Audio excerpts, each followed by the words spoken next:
Maya Chen's hands trembled as she pulled the small orange bottle from her scrub's pocket. Inside, 7 blue pills rattled against the plastic, her entire week's supply of heart medication. The man on the gurney was dying, his monitor screaming warnings that made every nurse in the emergency department tense with dread. "We need adenosine now," Dr. Martinez barked, sweat beading on his forehead.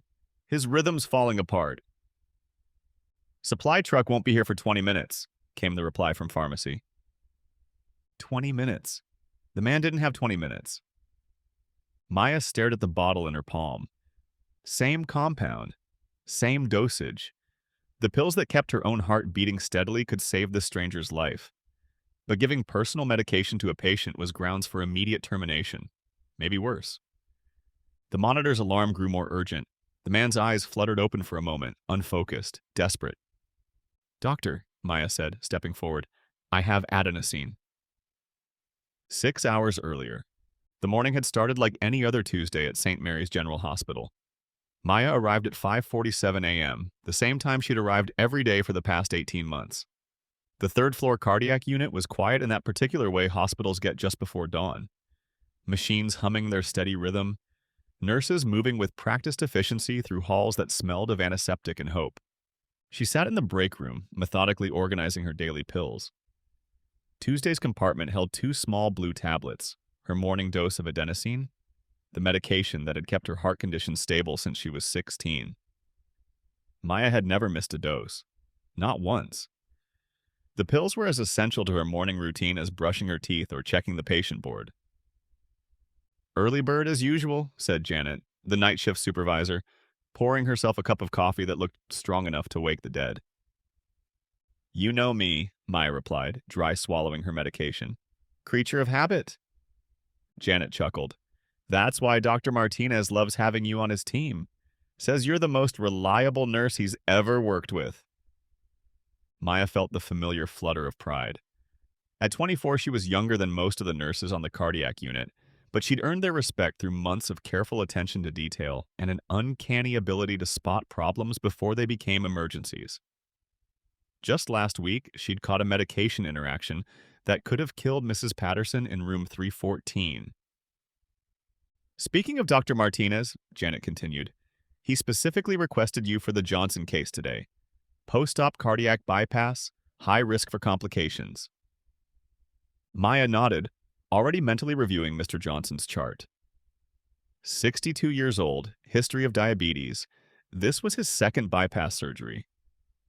She'd been monitoring his progress since his operation 3 days ago, noting the slight irregularities in his heart rhythm that concerned everyone. "I'll check on him first thing," Maya said, clipping her ID badge to her scrubs. The photo showed her smiling confidently, dark hair pulled back in a neat ponytail, brown eyes bright with determination. She looked like someone you could trust with your life, because that's exactly what she was. Maya had known she wanted to be a nurse since she was 12 years old, sitting in a hospital room very similar to the ones she now worked in, watching her grandmother struggle with congestive heart failure. The nurses who cared for her grandmother had been more than medical professionals. They'd been guardian angels, offering comfort when doctors delivered bad news, holding hands when family couldn't be there, making sure dignity remained intact even when everything else was falling apart. "I want to do that," young Maya had told her parents. "I want to help people when they're scared." Her own heart condition, discovered during a routine sports physical in high school, had only strengthened her resolve. Maya understood what it felt like to depend on medication, to worry about insurance coverage, to lie awake at night listening to your heartbeat and wondering if it would keep working. That understanding made her a better nurse. Now, walking through the familiar halls of St. Mary's, Maya felt the deep satisfaction that came from work that mattered. She loved the complexity of cardiac care, the way small decisions could have enormous consequences, the trust patients placed in her when they were at their most vulnerable. The cardiac unit was already buzzing with activity. Day shift nurses were arriving, comparing notes with their night shift counterparts, preparing for morning rounds. Maya checked her patient list, 12 people under her care today, ranging from routine monitoring to intensive post-operative recovery. She started with Mr. Johnson, whose room overlooked the hospital's small garden. He was awake, picking at his breakfast with the frustrated expression of someone accustomed to eating whatever he wanted. "How are you feeling this morning, Mr. Johnson?" Maya asked, checking his IV line and noting his vital signs on the monitor beside his bed.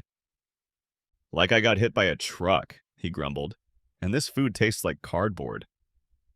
Maya smiled. Complaining about hospital food was usually a good sign. It meant patients were feeling well enough to care about things beyond their immediate survival. "Your numbers look good," she said, noting his steady heart rhythm.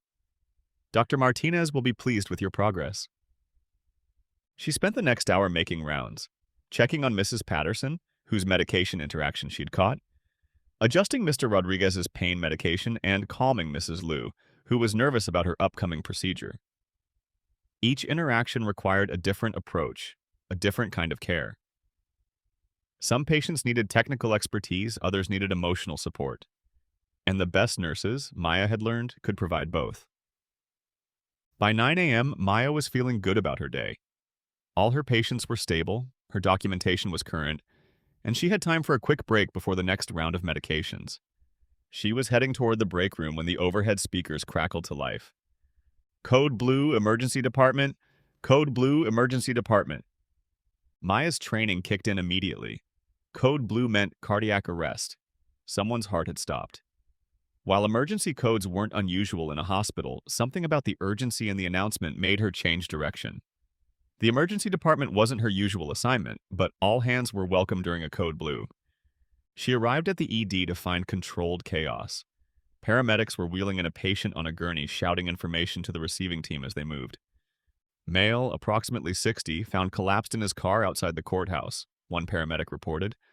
"No pulse for 4 minutes, got him back twice, blood pressure dropping fast." Maya caught a glimpse of the patient as they rushed him into Trauma Bay 2. Well-dressed man in what had been an expensive suit, now torn and disheveled from emergency treatment. Gray hair, distinguished features, the kind of man who looked like he belonged in boardrooms or government buildings. Dr. Martinez appeared at Maya's shoulder. "What brings you to the ED?" "Heard the code," she replied. "Thought you might need extra hands?" "We always need extra hands," he said grimly. "This one's bad. Classic heart attack presentation, but he's not responding to standard protocols."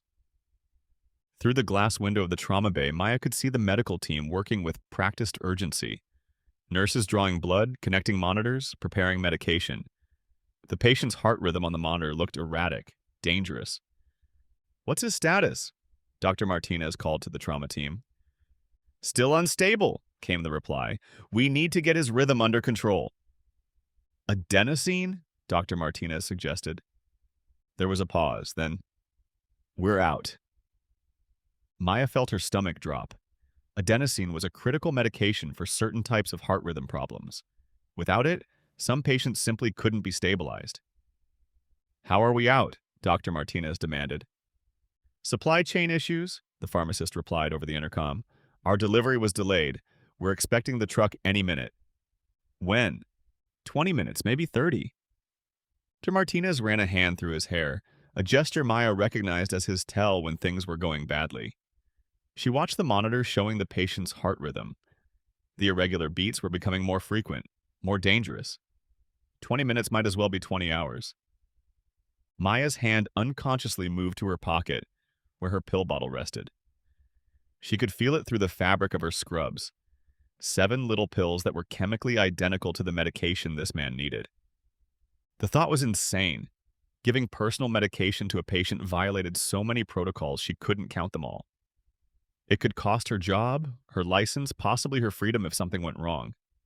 The liability alone would destroy her. But the alternative was watching a man die when she had the means to save him. Maya found herself walking toward the trauma bay. Dr. Martinez was inside now, working with the team to try alternative treatments. The patient's condition was deteriorating rapidly. "His pressure's dropping," someone called out. "Come on," Dr. Martinez muttered. "Stay with us." Maya stood in the doorway, watching the scene unfold.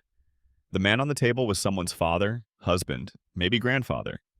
He'd probably kissed his wife goodbye that morning, never imagining he'd end up fighting for his life before lunch. Just like her grandmother had fought. The memory hit her with unexpected force. sitting beside her grandmother's hospital bed, watching the monitors, seeing the same desperate rhythm that was playing out in front of her now. Her grandmother had lived for 3 more years after that hospitalization, 3 years of watching sunsets and attending family dinners, and telling stories Maya would treasure forever. 3 years that never would have happened without the right medication at the right time. Doctor, Maya said, stepping into the trauma bay. Her voice sounded steadier than she felt. Dr. Martinez looked up. Maya, what are you I have adenosine. She pulled the orange bottle from her pocket, hands surprisingly steady despite the magnitude of what she was doing. The trauma bay went quiet except for the urgent beeping of monitors. Maya, Dr. Martinez said carefully, those are your personal pills. Same compound, she replied. Same dosage. He needs it now. Dr. Martinez stared at her for a long moment. Maya could see him running calculations in his head. Medical necessity versus legal liability, patient safety versus protocol compliance. Around them, the other members of the trauma team watched in silence, understanding the weight of the moment. The patient's monitor chose that moment to emit a particularly urgent alarm. We're losing him, one of the nurses said quietly. Dr. Martinez looked at Maya, then at the dying man, then back at Maya. You know what this means for you? Maya nodded. I know what it means for him if I don't. For another heartbeat, time seemed suspended. Then Dr. Martinez reached for the bottle. Give me 2 tablets, he said. Maya's hands were steady as she opened the bottle and shook out 2 of her blue pills. The pills that had kept her heart beating normally for 8 years, that she'd never missed taking, that she depended on for her own survival. Dr. Martinez crushed the tablets and prepared them for injection with the efficiency of someone who'd done this 1,000 times. The trauma team moved back into action, everyone focused on the delicate process of stopping a heart that was beating irregularly so it could restart with a normal rhythm. Clear, Dr. Martinez called. Maya stepped back, watching as the medication she took every morning was pushed into a stranger's IV line. The effect was almost immediate. The chaotic rhythm on the monitor began to settle, finding the steady beat that meant life instead of death. We have a pulse, someone called out. Blood pressure stabilizing. The trauma bay erupted in quiet celebration, the kind of controlled joy that medical professionals allowed themselves when they pulled someone back from the edge. Maya felt her own heart racing, though whether from excitement or the beginning effects of missing her medication, she couldn't tell. The patient's eyes fluttered open, unfocused but aware. Dr. Martinez leaned over him. Sir, can you hear me? You're in the hospital. You've had a heart attack, but you're going to be okay. The man's lips moved, trying to form words. Don't try to talk yet, Dr. Martinez said gently. Just rest. We've got you. Maya watched from the doorway as the team continued their work, stabilizing the patient, preparing him for transfer to the cardiac unit. She felt a strange mixture of relief and fear. Relief that her medication had worked. Fear about what would happen next. Maya. Dr. Martinez appeared beside her. That was against every protocol in the book, she finished. I was going to say heroic, he said quietly. But yes, it was also against protocol. Maya nodded, understanding the implications. Hospital protocols existed for good reasons. Patient safety, legal protection, quality control. Breaking them, even for the best reasons, carried consequences. I should report this, Dr. Martinez continued. I know. The administration will want answers. I know. Dr. Martinez was quiet for a moment. Why did you do it? Maya looked back at the trauma bay, where the patient was now stable and alert, talking quietly with one of the nurses. Because he was dying, and I could help him. Isn't that why we became doctors and nurses? It's not that simple, Maya. There are procedures, safeguards. He would have died waiting for procedures. Dr. Martinez sighed. You're not wrong, but that doesn't mean there won't be consequences. Maya understood. She'd made her choice with full knowledge of what it might cost her. Looking at the man who was now breathing steadily, talking with his medical team, planning to go home to his family, she couldn't bring herself to regret it. I need to call administration, Dr. Martinez said gently. Maya nodded. I'll be in the break room. But instead of going to the break room, Maya found herself outside the hospital, sitting on a bench in the small garden that patients and their families used when they needed fresh air and a moment away from the intensity of medical care. She could feel her heart beginning to flutter slightly, the first sign that her medication levels were dropping. She had 5 pills left. Normally, she took 2 in the morning and 1 in the evening. Without her morning dose, she'd need to adjust her schedule carefully to avoid dangerous gaps in coverage. And tomorrow, she'd need to call her doctor for an emergency refill, explaining why she was running low. If she still had a job tomorrow. Maya pulled out her phone and called her mother. Hi, sweetie, her mom answered on the second ring. Isn't this your work time? Mom, I need to tell you something. There was a pause. Her mother's voice changed, taking on the careful tone she used when she sensed trouble. What happened? Maya told her everything, the emergency, the decision, the probable consequences. When she finished, her mother was quiet for a long time. Are you okay? Her mom finally asked. Your heart, I mean. I'm okay for now. I have enough medication to get through today and tomorrow if I'm careful. And your job? Maya watched a sparrow land on the bench beside her, cock its head curiously, then fly away. I don't know, Mom. Probably not good. Another pause. I'm proud of you. The words surprised Maya. She'd expected concern, maybe criticism for taking such a big risk. You are? Your grandmother would be proud too, her mother continued. Remember what she always said? Do the right thing even when it's hard, especially when it's hard. Maya felt tears prick her eyes. Her grandmother had said that, usually when Maya was facing some childhood dilemma that seemed insurmountable at the time. I just hope I haven't thrown everything away, Maya said. You saved someone's life, sweetheart. Whatever happens next, that's what matters. When Maya returned to the hospital, she was immediately called to the administrative offices on the 5th floor. The elevator ride felt like the longest of her life. She'd been to the administrative wing only a few times before, for her initial interview, her annual review, mandatory training sessions. It wasn't a place where floor nurses usually found themselves unless something was seriously wrong. The conference room where they led her was sterile and impersonal, with generic motivational posters on the walls and a long table surrounded by uncomfortable chairs. Waiting for her were Helen Morrison, the director of nursing, Dr. Patricia Wells, chief of staff, and a man in a suit whom Maya didn't recognize but who had the unmistakable look of hospital legal counsel. Please sit down, Maya, Ms. Morrison said, her tone carefully neutral. Maya sat, folding her hands in her lap to keep them from shaking. We've received a report about an incident in the emergency department this morning, Dr. Wells began. We'd like to hear your version of events. Maya told them exactly what had happened, leaving out nothing. She explained about the supply shortage, the patient's deteriorating condition, her decision to offer her personal medication. The 3 administrators listened without interruption, taking notes. When she finished, the room was quiet for a long moment. Ms. Chen, the lawyer said, do you understand the seriousness of what you did? Yes, sir. You administered an uncontrolled medication to a patient without proper authorization, documentation, or oversight. You violated multiple hospital policies and potentially exposed both yourself and this institution to significant liability. Maya nodded. She understood all of that. However, Dr. Wells interjected, we also understand that your actions may have saved a patient's life. That doesn't excuse the breach of protocol, Ms. Morrison added quickly. We have procedures for a reason, Maya.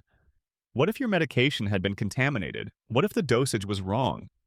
What if the patient had an allergic reaction? What if he died waiting for the proper procedures?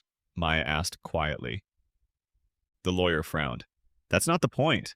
The point is that we cannot have nurses making independent decisions about patient care outside of established protocols. It creates chaos and exposes everyone to unnecessary risk. Maya felt her heart skip a beat. Whether from stress or her dropping medication levels, she couldn't tell. I understand your concerns, but in that moment, I had to choose between following protocol and saving a life. I chose to save a life. And we respect that impulse, Dr. Wells said. But we also have to consider the larger implications. If we allow exceptions to critical safety protocols, even well-intentioned ones, we compromise the entire system. Miss Morrison opened a folder in front of her. Maya, you're an excellent nurse. Your performance reviews are outstanding, your colleagues respect you, and your patients consistently give you high marks for care. But what you did today was a fundamental violation of hospital policy. Maya felt the walls closing in. What does that mean? It means we have no choice but to suspend you pending a full investigation, Dr. Wells said. We'll need to review the incident, consult with our legal team, and determine appropriate consequences. Suspension? Maya's voice came out smaller than she intended. Immediate suspension, Ms. Morrison clarified. You'll need to surrender your access card and employee badge. You're not to return to hospital property until the investigation is complete. The room seemed to tilt slightly. Maya gripped the arms of her chair. How long will that take? 2 to 3 weeks minimum, the lawyer said, possibly longer if complications arise. Maya's mind raced. 2 to 3 weeks without income. 2 to 3 weeks of uncertainty. 2 to 3 weeks of wondering if her nursing career was over before it had really begun. I need you to understand, Dr. Wells continued, that depending on the outcome of our investigation, consequences could range from formal reprimand to termination. There's also the possibility of reporting to the state licensing board. Maya felt sick. A report to the licensing board could mean losing her nursing license permanently, ending any possibility of working in healthcare again. Ms. Morrison reached across the table. Your badge and access card, please. With shaking hands, Maya unclipped her ID badge and handed it over. The little plastic card that had represented her professional identity, her purpose, her livelihood. Without it, she was just another person in scrubs. Is there anything else you'd like to say? Dr. Wells asked. Maya looked at each of them in turn. I don't regret saving that man's life.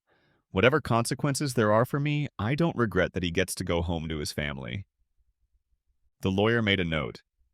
That will be part of the record. Maya left the administrative offices feeling like she was walking through a dream. In the elevator, she caught her reflection in the polished steel doors, a young woman in rumpled scrubs, looking lost and uncertain. 12 hours ago, she'd been a confident, competent nurse with a secure job and a clear sense of purpose. Now she was unemployed and facing possible criminal charges for trying to save someone's life. The cardiac unit felt different when she returned to collect her personal belongings. Her colleagues watched her with a mixture of sympathy and wariness, unsure whether to offer support or keep their distance. Maya understood their caution. In a profession where following protocols could literally mean the difference between life and death, her actions challenged the fundamental structure of how they all did their jobs. Maya, Dr. Martinez approached as she cleared out her locker. I'm sorry this happened. You had to report it, she said. I understand. For what it's worth, that man is stable and doing well. He's been asking about the nurse who helped save him. Maya felt a small spark of satisfaction despite everything else. That's good. I told administration that you acted with exceptional skill and compassion, Dr. Martinez continued. Whatever they decide, I want you to know that what you did was, well, it was what nursing is supposed to be about. Maya nodded, not trusting herself to speak. She drove home in a daze, her small apartment feeling even smaller when she realized she might be spending a lot more time there over the coming weeks. Maya lived simply, one bedroom, basic furniture, most of her money going toward student loans and her medical expenses. She'd never felt poor exactly, but she'd never felt financially secure either. Now, facing weeks without income, the precariousness of her situation became starkly apparent. Her phone rang, her mother again. How did it go? I'm suspended, Maya said, sinking into her second-hand couch. Pending investigation. 2 to 3 weeks, maybe longer. Her mother was quiet for a moment. What can we do to help? Maya's parents weren't wealthy. Her father worked construction. Her mother was a school secretary, but she knew they'd give her anything they could. I'll be okay, Mom. I have some savings. She did, a little. Maybe enough for a month's expenses if she was careful. And your heart medication? Maya looked at the orange bottle on her kitchen counter, containing 5 remaining pills. I'll call Dr. Kim in the morning, explain what happened. She'll give me an emergency prescription. What about insurance? Maya's stomach dropped. Her health insurance was through the hospital. If she was terminated, she'd lose coverage. A month's supply of her heart medication cost nearly $800 without insurance. I'll figure it out, she said, though she had no idea how. That night, Maya lay in bed staring at the ceiling, listening to her heart beat slightly faster than normal. She'd taken one of her remaining pills before dinner, but she could feel the effects of missing her morning dose. By tomorrow evening, if she wasn't careful with her scheduling, she might start experiencing the irregular rhythms that had first brought her to Dr. Kim's office 8 years ago. She thought about the man she'd saved, probably sleeping peacefully in the cardiac unit, surrounded by monitoring equipment and nursing staff who would ensure he received the best possible care. Did he know that his survival had cost her everything? Did he know that the young nurse who'd given him her medication was now facing the possible end of her career? Probably not. Patients rarely learned the full stories of their care, the debates and decisions and sacrifices that went on behind the scenes. They saw the final result, life or death, recovery or decline, without understanding the complex human drama that made those outcomes possible. Maya dozed fitfully, waking several times to check her pulse, to reassure herself that her heart was still beating steadily.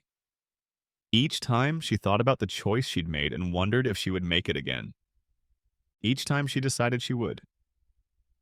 The next few days passed in a blur of uncertainty and anxiety. Maya called Dr. Kim's office and explained her situation, carefully omitting the specific details of why she was suddenly short on medication. Dr. Kim's nurse was sympathetic but firm. They needed to see Maya in person before prescribing emergency medication, and the earliest appointment was 3 days away.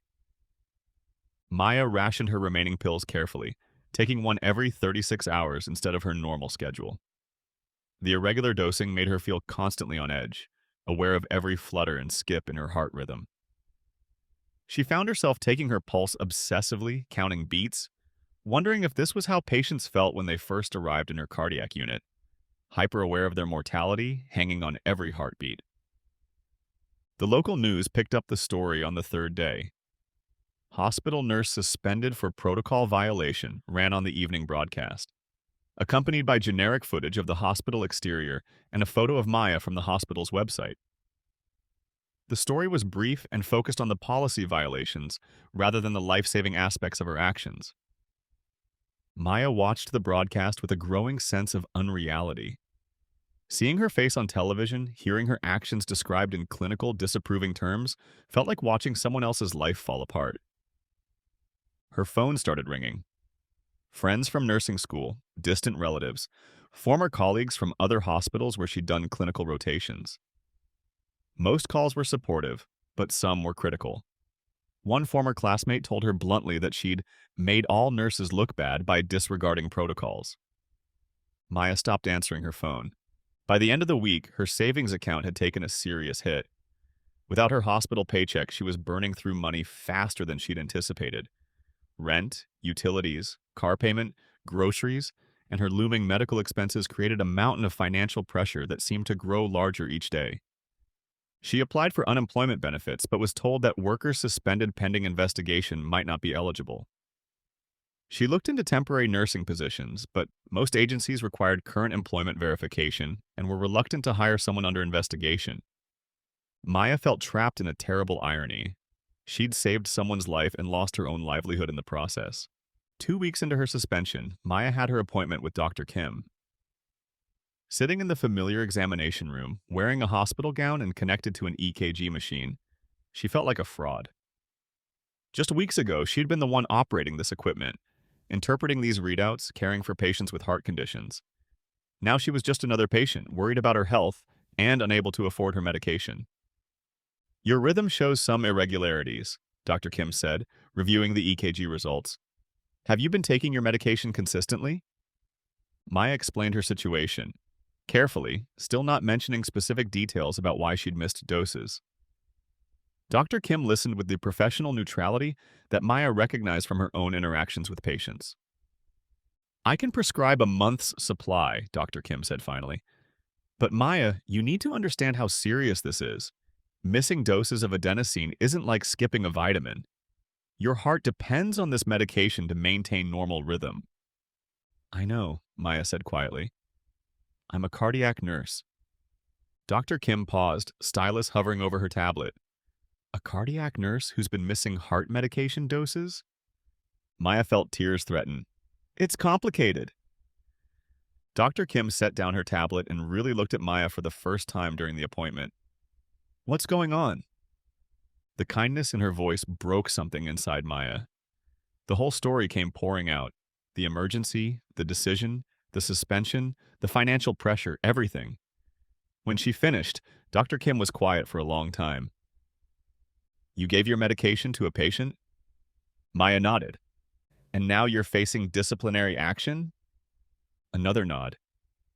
Dr. Kim shook her head slowly. In 30 years of cardiology, I've never heard anything like this. She was quiet for another moment. You know what you did was medically sound, right? Same medication, appropriate dosage, correct application. If that patient had died waiting for proper procurement procedures, it would have been a tragedy. Tell that to hospital administration, Maya said bitterly. Maybe I will, Dr. Kim replied. Can I ask the name of the patient you treated? Maya shook her head. HIPAA violations on top of everything else? I don't think so. Dr. Kim smiled for the first time during the appointment. You're a good nurse, Maya. Even in the middle of your own crisis, you're thinking about patient privacy. She wrote the prescription and handed it to Maya. No charge for today's visit, and I'm putting a note in your file that your recent medication gaps were due to circumstances beyond your control, not non-compliance. At the pharmacy, Maya's insurance had been suspended along with her employment. The cost of a month's medication without coverage was exactly what she'd feared, $847. Maya stared at the number on the pharmacy display, trying to figure out how to make it work. Her checking account had $392. Her savings account had $156. Her credit card was nearly maxed out from previous medical expenses. Is there a problem? The pharmacist asked. Maya looked around the pharmacy at other customers casually picking up their prescriptions, not having to choose between medication and rent money. Can I get a week's supply instead? Insurance issue? Something like that. A week's supply cost $203. Still a stretch, but manageable. Maya paid with her credit card and left the pharmacy with 7 days' worth of the medication that kept her alive, wondering what she'd do when they ran out. That evening, sitting in her apartment with a stack of bills and a calculator, Maya tried to figure out how to make her money last until her suspension was resolved. Even in the best-case scenario, a reprimand and return to work, she was looking at another week of unemployment. In the worst case, she'd be looking for an entirely new career. Her phone rang, an unknown number. Maya Chen? Yes. This is Agent Sarah Chen with the Civil Rights Division of the Department of Justice. No relation, by the way, the woman added with a slight chuckle. I'd like to speak with you about an incident that occurred at St. Mary's General Hospital approximately 2 weeks ago. Maya's blood ran cold. Federal investigators. This was beyond hospital administration now. Am I in trouble? No, Ms. Chen. Quite the opposite. Could we meet tomorrow? I think you'll find our conversation very interesting. Maya agreed to meet at a coffee shop downtown, though she had no idea what federal investigators could possibly want with her. That night, she lay awake wondering if her situation was about to get much worse or, impossibly, better.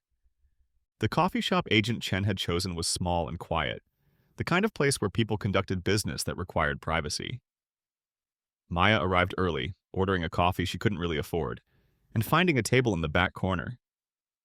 Agent Chen was easy to spot when she arrived, a woman in her 40s wearing a crisp business suit and carrying a federal ID that she showed briefly before sitting down. Thank you for meeting with me, Agent Chen said. I imagine you're wondering what this is about. Maya nodded. Tell me, Ms. Chen, do you know who the patient was that you treated 2 weeks ago? No, Maya replied honestly. I never learned his name. Hospital policy is that we focus on medical care, not patient identity, unless it's medically relevant. Agent Chen smiled. That's admirable and medically sound. but in this case, the patient's identity is quite relevant to your situation. She pulled out a tablet and showed Maya a photograph. It was the man from the emergency room, cleaned up and wearing judicial robes. This is Justice William Harrison of the United States Supreme Court. Maya stared at the photograph, feeling the world tilt around her. Supreme Court? Justice Harrison was on his way to hear arguments in a critical healthcare case when he suffered his heart attack. Thanks to your actions, he survived and was able to participate in a decision that will affect healthcare access for millions of Americans. Maya shook her head slowly. I had no idea. Of course you didn't. You saw someone who needed help and you provided it, regardless of who they were or what consequences you might face. That's exactly the kind of character Justice Harrison hoped to find when he asked us to investigate what happened to you. He asked you to investigate? Justice Harrison was appalled when he learned that the nurse who saved his life was facing disciplinary action.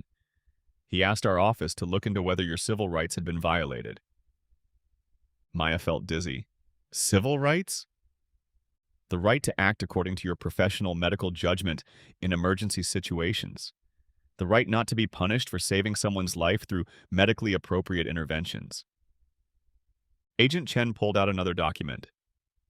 We've completed our investigation, Ms. Chen. The hospital's actions constitute a violation of federal healthcare worker protection laws. We're prepared to file suit on your behalf. Maya stared at the legal documents, unable to process what she was hearing.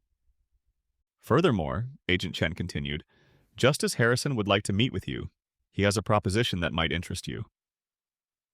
3 hours later, Maya found herself in a federal building downtown, being escorted through security checkpoints and down corridors lined with portraits of government officials.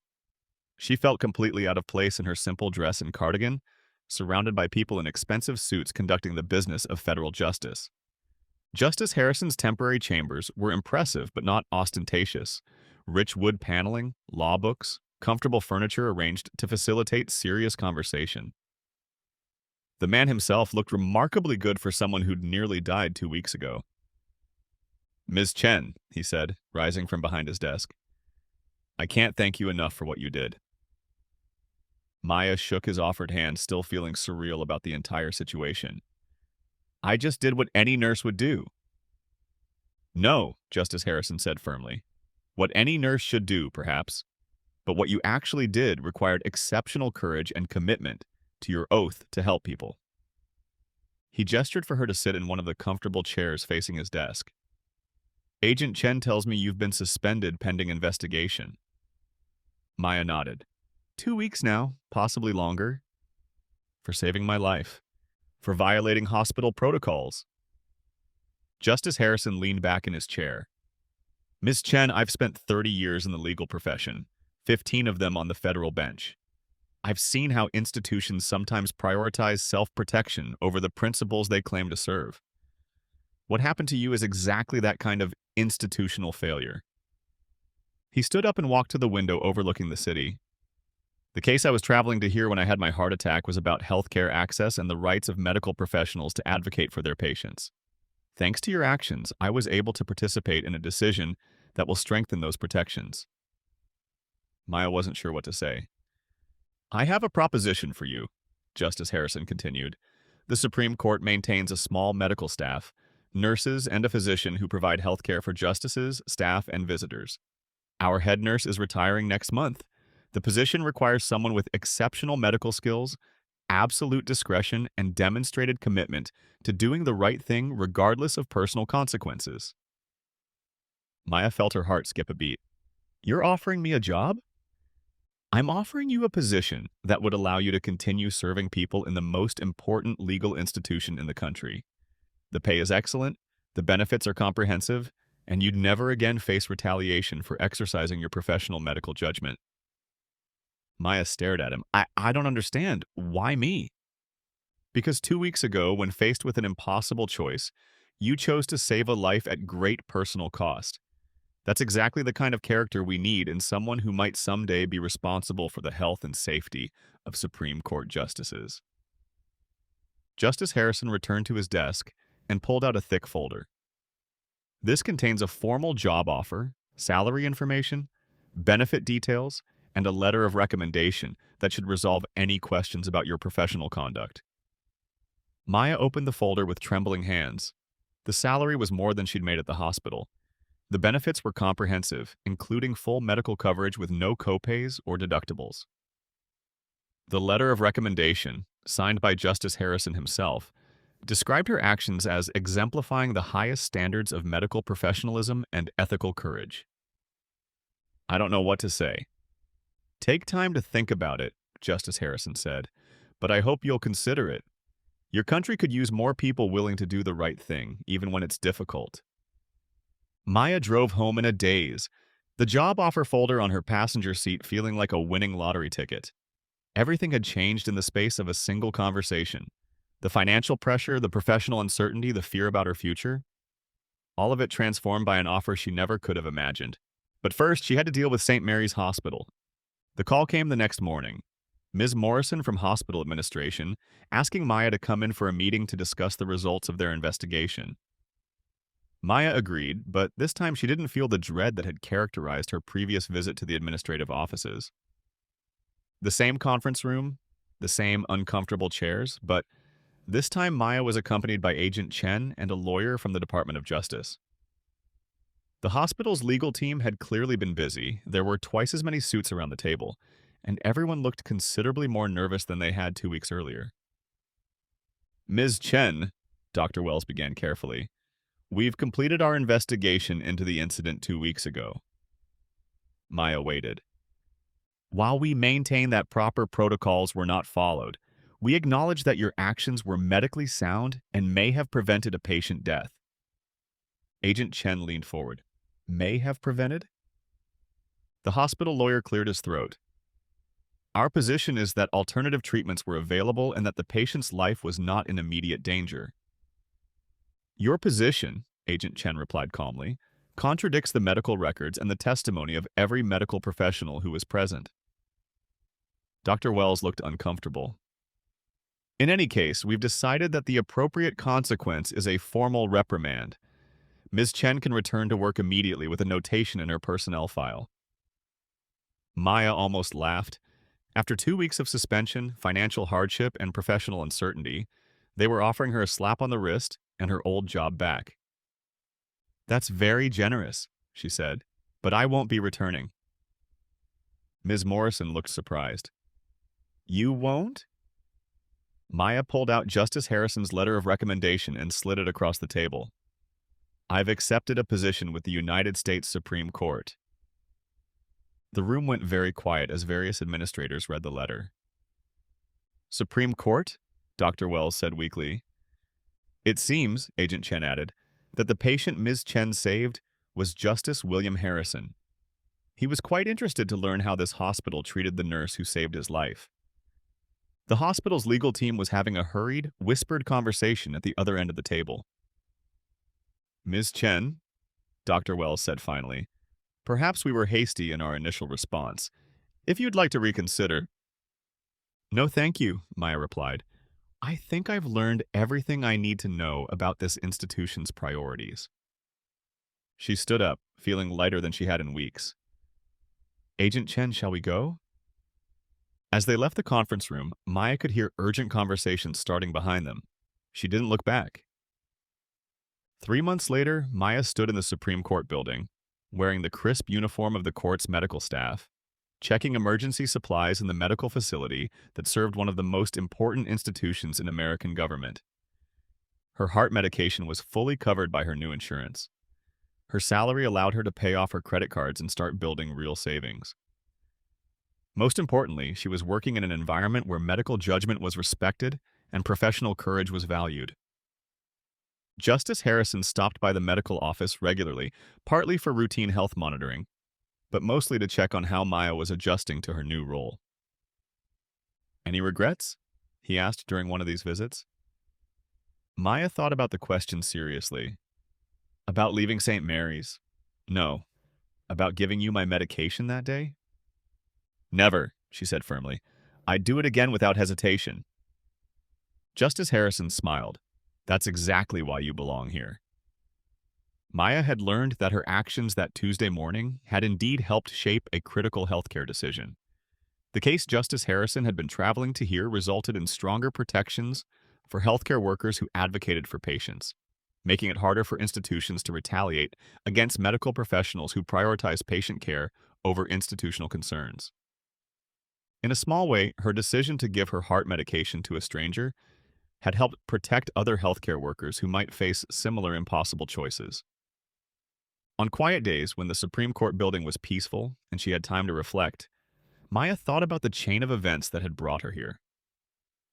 A single moment of choosing courage over caution had cost her one job, but led to a better one. It had endangered her financial security, but ultimately strengthened it. It had threatened her professional future, but actually expanded it beyond anything she'd ever imagined. Maya kept a small reminder on her desk, an empty orange pill bottle, the one that had held her medication the morning she gave it away. Sometimes visitors asked about it, and she'd tell them it represented the most important decision she'd ever made. The decision to give her heart to save a stranger. In return, she'd found herself in a place where her skills, her judgment, and her character were truly valued. She'd learned that doing the right thing, even when it seemed to cost everything, sometimes led to rewards beyond imagining. Every morning, Maya took her heart medication with the knowledge that her heart was steady, her purpose was clear, and her decision that Tuesday morning had been absolutely right. Some risks were worth taking. Some rules were worth breaking. Some strangers were worth saving regardless of the cost. That was what her grandmother had meant about doing the right thing, even when it was hard. Especially when it was hard.